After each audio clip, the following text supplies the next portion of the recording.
नमस्कार मित्रों, स्वागत है आपका हमारे इस यूट्यूब चैनल पे। आज के पेपर की कटिंग है, सरकार चुनने में युवाओं का होगा मुख्य भूमिका। तो भाई ये तो सच्चाई है कि जो बढ़ती हुई जनसंख्या उसमें सबसे ज़्यादा युवा, और अब युवाओं के ही हाथ में आनी है बागडोर, क्योंकि बूढ़े जो होते हैं वो बूढ़े हो जाते हैं और युवा ही आगे आके देश संभालते हैं। तो इस बार सरकार चुनने में युवाओं का ही होगा मुख्य योगदान। देख लेते हैं क्या फटाफट खबर दी गई है। तो जिले में ये प्रयागराज को स्पेसिफिक लेते हुए बनाया गया है। तो जिले में चुनाव पाँचों चरण में है। 27 फरवरी को वोटिंग होनी है। प्रशासन इसके लिए कमर कस की तैयारी कर चुका है, लेकिन इससे ज़्यादा जिम्मेदारी पब्लिक की है। अगर मतदान की प्रतिशत बढ़ा तो निश्चित तौर पर सही सरकार का चयन होगा। आपको बता दें कि जिले में सबसे ज़्यादा वोटर्स 30 से 39 साल के जो इस ग्रुप के हैं। इसके बाद 20 से 29 और 40 से 49 साल के वोटर मौजूद हैं। कुल मिलाकर इनके कंधों पर होगा प्रत्याशियों को चुनने का अहम जिम्मेदारी।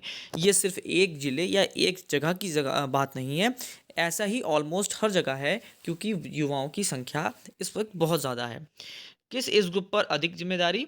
तो वोटर लिस्ट में को इस विधानसभा चुनाव में अलग अलग एज ग्रुप की कैटेगरी में बांटा गया है।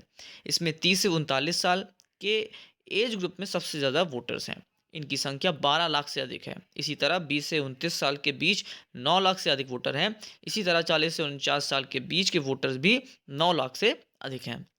इस बार चुनाव में 46 लाख से अधिक वोटर लिस्ट में दर्ज किए गए हैं, मतलब नए वोटर्स को बहुत ज़्यादा जोड़ा गया है। और आपको पता है इस बार इलेक्शन कमीशन के द्वारा बहुत सी मुहिम चलाई गई थी कि किसी भी तरीके से ऑनलाइन ऑफलाइन किसी भी मोड से नए वोटर्स ज़्यादा से ज़्यादा जोड़े जा सकें। तो डेफिनेटली जितने वोटर आईडी कार्ड बने हैं, अगर उसी हिसाब से वोटिंग हो तो वो बहुत अच्छे एक सरकार को चुनने में योगदान हमेशा देता है। जितना कम वोट होगा उतना ही सरकार अच्छी ना आने के चांसेस होते हैं। तो आगे देखते हैं।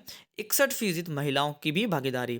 आपको पता है पहले भारत देश में ज़रूर महिलाओं को पीछे रखा जाता था और पुरुष प्रधान देश माना जाता था, लेकिन आज जितनी भी सरकारें आई हैं या फिर हमारा चुनाव आयोग ले लीजिए, चाहे हमारी कुछ भी कह लीजिए व्यवस्थाएं कह लीजिए, अब महिलाओं को काफ़ी हद तक बराबरी का दर्जा मिला है और महिलाएं भी अब आगे बढ़ चढ़कर वोट डालती हैं।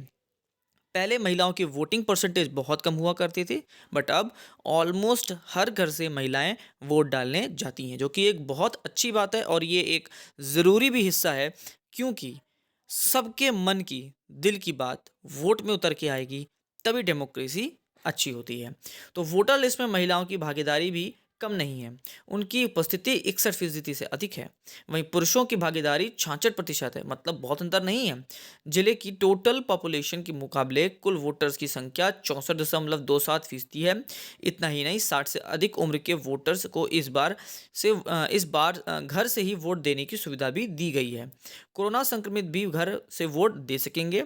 इस बार चुनाव में सबसे ज़्यादा सेक्स रेशियो एक जगह है सोरो गांव विधानसभा का है। यहाँ 859 महिलाएं 1000 पुरुषों के अपोजिट हैं। इसके अलावा मेजा का सबसे सेक्स रेशियो सबसे ज़्यादा खराब है। यहाँ पर 1000 पुरुषों में कुल 816 महिलाएं वोट देंगी। प्रशासन के मुताबिक जिले में का सेक्स रेशियो 902 है। कोरागांव और सबसे कम थर्ड जेंडर वोटर हैं, तो सबसे बड़ा थर्ड वोटर जेंडर शहर दक्षिणी में है। इनकी संख्या 134 बताई जा रही है। तो सभी वर्ग की भागीदारी बहुत ज़रूरी है। मैं सभी से, चाहे वो बूढ़े हों, चाहे वो बच्चे हों, चाहे जो ये वीडियो देख रहे हैं मेरे नौजवान दोस्त, वोट डालने ज़रूर जाइएगा। आपका एक वोट बहुत कुछ बदल सकता है। सोचने में देखने में लगता है कि हमारी इस वोट से क्या फ़र्क पड़ेगा, बट एक वोट से अगले 5 साल के लिए आप ऐसी सरकार चुनेंगे जो या तो आपके भविष्य को उज्जवल कर देगी या फिर आपके भविष्य को अंधेरे में ले जाएगी। तो सभी लोग से मेरी गुजारिश है, बढ़ चढ़ कर बाहर निकलिए और जिस भी दिन आपके यहाँ वोट पड़ना हो जाके वोट दीजिए और अपने मनपसंद की सरकार को लाइए, ताकि वो आपके मन पसंदीदा काम कर सके। लास्ट तक आपने वीडियो देखी उसके लिए बहुत बहुत धन्यवाद। युवा हैं, युवाओं की तरह सोचिए, युवाओं की तरह कार्य करिए और युवाओं की तरह जोश में रखते हुए तैयारी भी करिए, क्योंकि अब अगला पड़ाव यूपी टेट के बाद सुपर टेट है। Thank you and have a nice day.